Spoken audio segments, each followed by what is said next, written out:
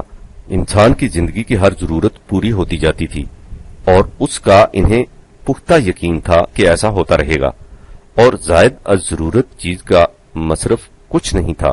تیلی کے ہاں سرسوں بھیجی، اسے کیا ضرورت تھی کہ وہ تیل کی چوری کرتا؟ اس کے اپنے ہاں انہی زمینداروں کی دی ہوئی سرسوں موجود تھی جو اس کی ضرورت کے لیے کافی تھی، اور زائد از ضرورت کا مصرف کچھ نہیں تھا۔ یہ تھی وجہ جو اس زندگی میں لوگ عام طور پر سچے اور دیانتدار ہوتے تھے۔ وہ زندگی بڑے اطمینان اور سکون کی تھی جس میں ہر شخص کو ایک دوسرے پر بھروسہ تھا۔ لیکن اس کے بعد جب وہی اشیاء ضرورت پیسوں سے بکنے لگیں تو اس زندگی پر بھی وہ تمام لعنتیں رفتہ رفتہ مسلط ہو گئیں جو تمہاری شہری زندگی کا ترائے امتیاز ہیں۔ اب تمہارا وہی زمیندار من بھر کپاس شہر میں لا کر 10 روپے میں فروخت کرتا اور 10 روپے کی پاؤ بھر ململ خرید کر واپس جاتا ہے۔ وقس علی حاضہ، اب تیلی بھی تیل نکالنے کی اجرت پیسوں میں طلب کرتا اور تیل چوری بھی کرتا ہے، کیونکہ اب زائد ضرورت تیل کے گاہک موجود ہیں۔